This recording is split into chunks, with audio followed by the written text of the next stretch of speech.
Hello, and welcome to my dining room. So today, I thought that I would show you my board game collection because it's just something that we as a family enjoy doing from time to time, and we've built up quite a collection. So I would also I've got some sugar-free gum here. Trident Vibes. This is a what tropical beet is the flavor. Comes with 40. It's got 5 calories per one piece, but sugar alcohols. Now, whenever I do sugar-free gums, I like to go with ones that don't have any maltitol because they spike your blood sugar. This one has xylitol and sorbitol. They're both, that's the main sweetener in here. Both of those are really digested well by your digestive system. The sorbitol just kind of acts as a laxative. If you eat too much of it, it basically makes, it doesn't digest well, it sits in your colon, and then it kind of draws fluid into your colon, which has a laxative effect, but it's only if you eat them in excess, really. Now this one is quite, I'd say it's quite tart. It's got probably a little malic acid in there for that tartness. Now, I find that the consistency with these are a little on the not too tough. The viscosity is definitely up there though, and I have this extra spearmint. I didn't get my hands on any ice cubes, but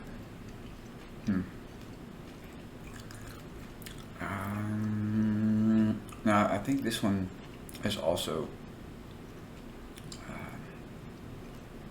xylitol based. Yeah. Yeah, a little aspartame, but not very much, and sorbitol. Now, I like to mix a fruity flavor with a mint flavor. Just a personal preference. Now this one, after you chew it, it's a little soft, but I find that 2 of those with one of these gives you a nice bubble. Oh yeah.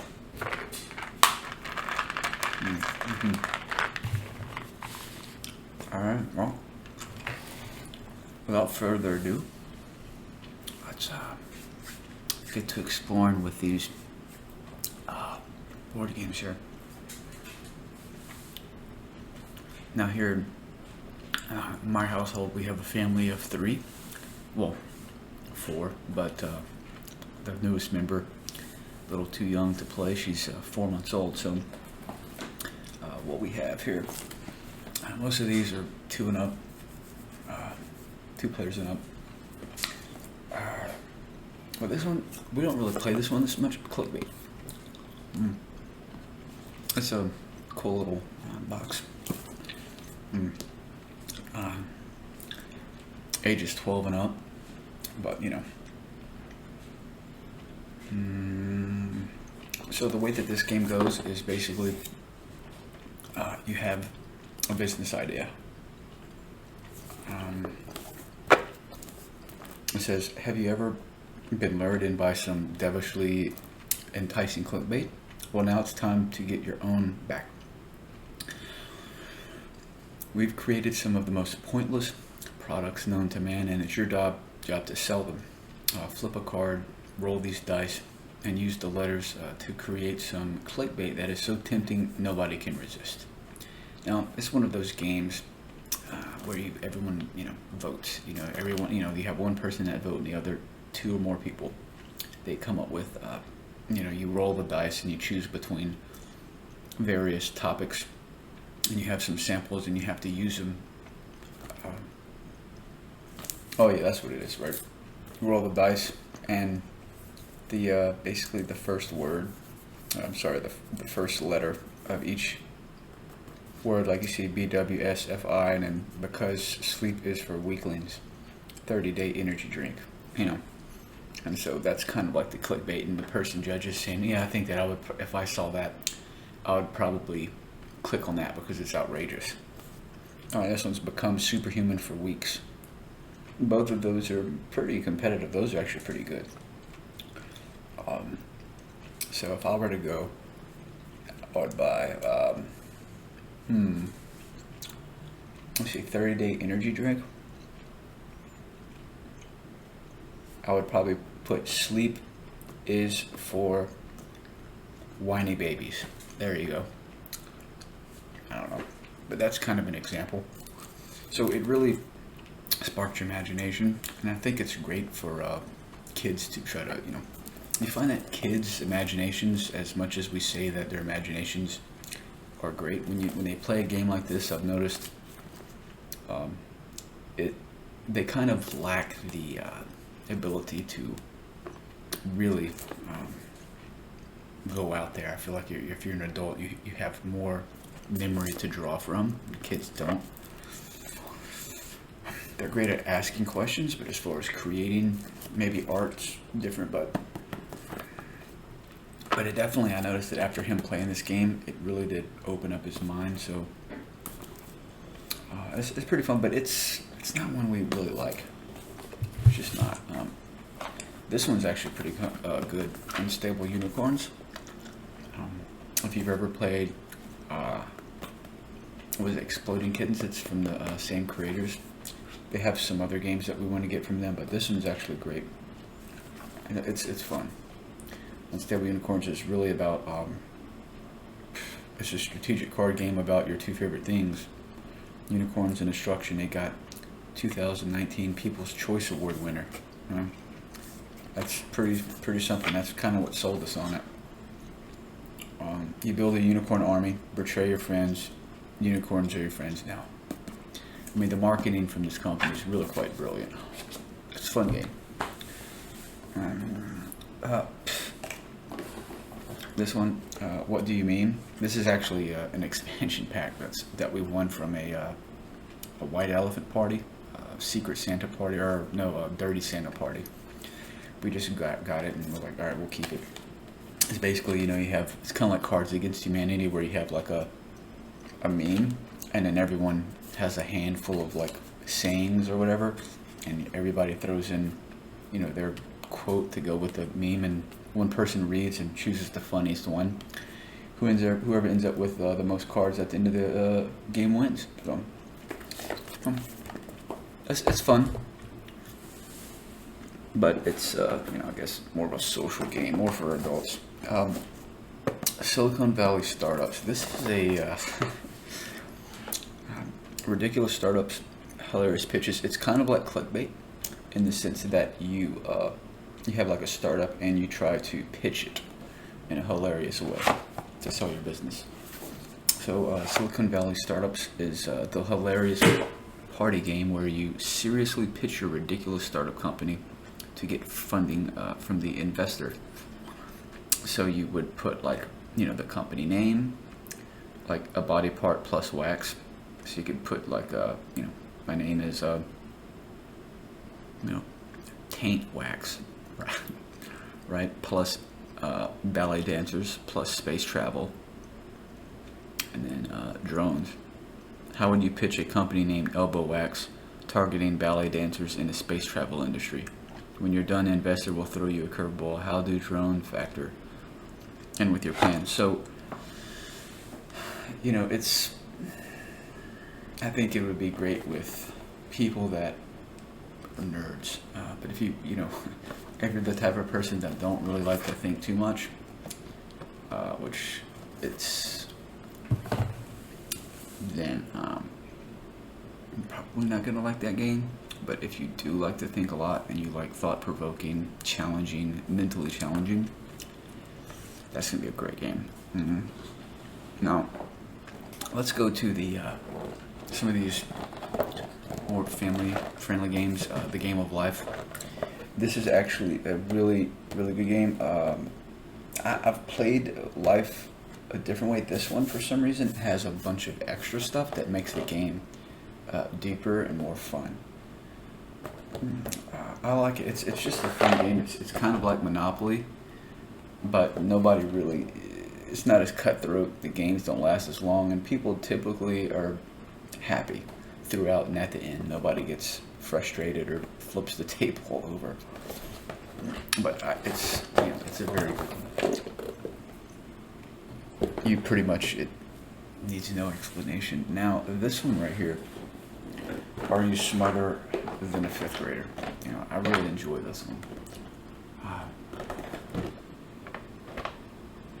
But it's, after you play it a few times, you might as well give it to someone else. And that's exactly how we got this one. Someone gave it to us. Because they played it a few times, you eventually memorize the answers. So yeah, it's pretty cool. It's old school. That show's not even around anymore. Now, if you have board games at your house and you do not have this game, then do you even board game? You know what I mean? And that's none other than, you guessed it, Monopoly. Now, the Monopoly that I have is the Stranger Things Monopoly. I love Stranger Things, and sometimes you get sick looking at Boardwalk and all that stuff. So yeah, this is pretty cool. The Boardwalk for this one, I believe, is the upside down, which is really, really cool. But it has a lot of cool characters on there. And instead of houses and hotels, they have camps and forts, I believe. But yeah, it's fun. It's great. The currency is the same as a regular Monopoly. It's just the board and the characters and the cards, and of course the properties are all different. Ages 14 and up, but I really don't understand that, because my son's been playing Monopoly since he was 8. So I don't know who puts those standards or requirements on there, but I think they need to be fired. Now, this is actually just kind of a random game that I got from a Secret Santa. You can put on like your Elfster is what we used, and I put this one on there because I was like, it seems like a really cool game that I would love to play. But so yeah, this is it. It's called Villagers and Villains. Now this game it's a card accumulation game, and you get points based on basically you try to build your village. You can get heroes and stuff. It takes 30 to 60 minutes, 2 to 5 players, ages 12 and up. I think it can be more like 9 and up, 8 and up, but I guess it depends on the intelligence of your kid. My kid's smarter than I was when I was his age, so he actually was able to play at about 9 or so. In the untamed wild, villains lurk in wait, terrors hunt dark wares, tradesfolk seek riches, or so you can have merchants, and heroes come to prove their valor. Now, him and I, we played this game, and it was pretty fun, but I think a third or fourth person would really make it more exciting. Now, as the mayor of a frontier town, you stand in the center, eyeing the roads for talent and trouble. Will you take on challenges or hire help? Develop your town or command its heroes? Your strategies, risks, and fortune can transform your village into a thriving city or a forgotten ruins. So you have 115 game cards, 64 game tokens, 2 marker tokens, a game score pad, and now there's 4 new second edition game cards and some 6-sided die or whatever. But if you look, you can see that the game has quite a few different pieces to it, and you just play it on there's like no map or board. Actually, it's a little bit of your imagination, but also you have the cards that you add. So you have like your village, and your village is basically just the space in front of you, and then of course you have cards that you play down, and you kind of build your village and your villagers as you go. And then there's villains, and There's a lot of dynamics to the game, and there's a bunch of different ways you can play the standard way and then the advanced way for whenever you learn it better. To make it more challenging, it's fun, and the way it's that you play it, it's, every man for himself, and there's one winner at the end of it. Yeah, fun game, fun game. Okay, now, I mean, if you play games and you don't have this, then, I mean, Monopoly's one thing, but these, I mean, come on, how do you not have a deck of cards? I mean, come on. Now, I know it's not a board game, but it's definitely a tabletop game, right? Because you always play it on some table. Now, this is just a steampunk, back. We would play poker with these cards, go fish, I mean, rummy, spades. I mean, we play a variety of different games. There's even one called Cadillac. It's like 31. I mean, there's just so many different things you can do with this. You can do magic tricks if you want to. Or you can play my favorite game of all time, 52 Pickup. Just kidding, I hate that game. Now, this is a really good game if you ever plan on going to prison with Dominoes. Yeah, I like to, because you never know, you may just get arrested one day. So I thought, I'd double up on my prison skills. No, but seriously, I love Dominoes. There's a variety of different ways you can play this game. I mean, there's so many different ones. I just do the standard bones. These are color coordinated. It really helps with kids or people that aren't familiar with it. Just put the colors up to each other. Yeah, it's a great game. I mean, there's so many different things that you can do with this. So yeah, I love that. We haven't played it in a while, but I do plan on getting back into that pretty soon. Now, this is a game that I recently got. I've played it before. My son hasn't really gotten into it, but it's no stress chess, and so it basically has cards, and on the board there's two sides, and one side is standard and the other side kind of tells you what you can do and where to place everything. So it's great to kind of teach you how to play. I think that chess is a very good board game that teaches you how to anticipate your opponent and to predict the future, or to anticipate the future rather. So, it's not just about my move. I mean, when you first learn, it's about, where am I going to move my piece? And then after you get into it, it's like, what is my opponent going to do? And when they do that, what is it going to cause me to do? And when I do that, what are they going to do in response to that? And what am I going to, you're thinking moves and moves and moves in advance. And I think that'll help you in the future. With anything. I mean, your job, your school, your relationships, and other games too.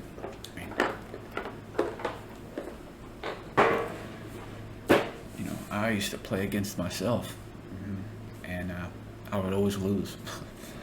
Let's see.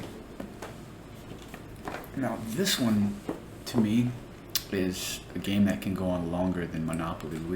We used to play this in my bachelor days, and we would have this game set up on a table, and we would play for hours, and then we wouldn't finish, and then we would come back to it the next day. We'd take a picture of it, and we'd come back, and the pieces would be there, and we'd check it with the picture to make sure, and then I think the longest we ever had a game took 3 days.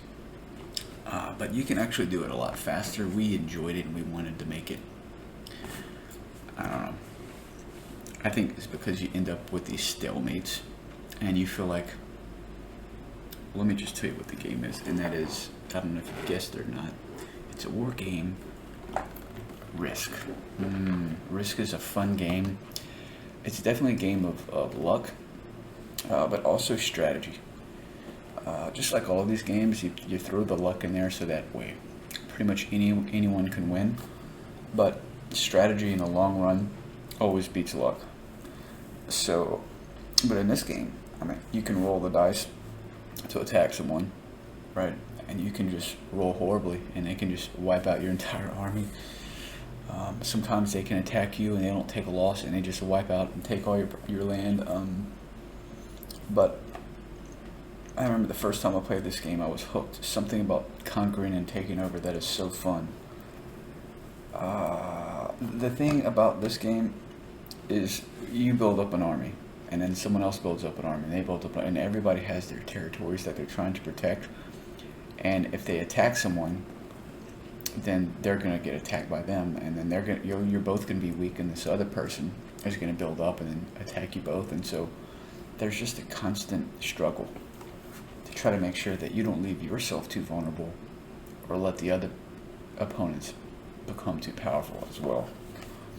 The mobile version is also really fun. I enjoy playing that one because it's faster, but yeah, very, very fun game. Love this game.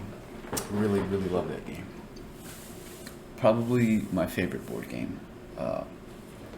Now this one is interesting. It is a combination of the most popular board game in the history of the world. If you don't know what that is, you should. It's just what, a 8-letter word. And the most popular digital game right now in the history. Everybody knows this game. And more people play it than any other game right now. And that is Fortnite Monopoly. That is correct. Now, this game is actually really fun. It's a lot faster than traditional Monopoly, because if you've played Fortnite, or if you're familiar with it, being a battlegrounds type game, basically it's what's really great about it is in that game, there's like a storm that eventually takes over, right? So you have to win, or the storm will consume everyone and everyone loses. So what happens is in this game there's kind of a storm effect as well, and so it kind of speeds the game up, but it's fun, and you can play multiple games, which I would rather do that than just have a 3-day game. But sometimes that 3-day game is also fun. Very fun. It does not play like Monopoly. You do not buy properties. Anything that you land on, you automatically get the card. When you land on it, you automatically buy it. And then if someone else lands on it, there's like they don't pay you anything, but basically it's hard to explain. I actually don't remember. It's been a while. But you can build things, like not necessarily forts, but it's kind of about dealing damage to other people. It's really genius how they incorporated Fortnite with Monopoly. It's really a brilliant game, and if you have kids, or if you're a kid, or if you just love board games in general and video games, I highly recommend this game. Definitely fun. This one, this is actually a really fun. It's also made by the same people who made Exploding Kittens and the unicorns, Unstable Unicorns, and that is the Throw Burrito. Now the cool thing about Throw Burrito is this one is actually the extreme outdoor version, so it has like these giant inflatable burritos. I mean, they are inflatable. They're huge, and you throw them at each other. So you get like 120 water-resistant jumbo-sized playing cards, and then these huge inflatable burritos that you throw. So this is how it works. Inflate the pair of huge inflatable burritos, place them near the table, and deal out the cards. Right now, our burritos are flat and sad until you fill them up with, glorious air included, free with your lungs or with an air pump that you purchase separately. Anyway. So you earn points by collecting 3 of a kind. Find matches before anyone else does. Play burrito cards and force your friends to battle. So you don't really want to battle. You try to collect 3 of a kind, and then you, when you get the burrito cards, then you 3 of those, then you play those, and then you duel to determine the winner. So basically during a burrito duel, 2 players must stand back to back, walk 3 paces, and then turn around and fire. Now, it's kind of like dodgeball. If you catch the other person's burrito, they lose. And if you throw a burrito at them and you miss, that's fine. You can pick up your burrito and throw it back. So it's really kind of an outdoor game, or if you have a living room that's big enough, you can play in there. Just put away any glasses or anything. Be careful. It's fun. 2 to 6 players, ages 7 and up. It's a party game, and it's great. Yeah, we enjoy it. I know it's got a lot. We got this one right here. It's kind of like an old school categories. Team up in this fun, fast-paced game of categories. Random stuff. I mean, it's categories. Everyone's heard of it. I've actually don't even know how that ended up in my house, to be honest. I've never played that game before, but I've heard of it. This one is my middle name. Trouble. That's correct. Trouble the game. Yeah. If you don't know what trouble is, then I don't know what to tell you, but there's a bubble in the middle of trouble, and you push it, and that's basically your die roller, and then you just kind of move, and yeah.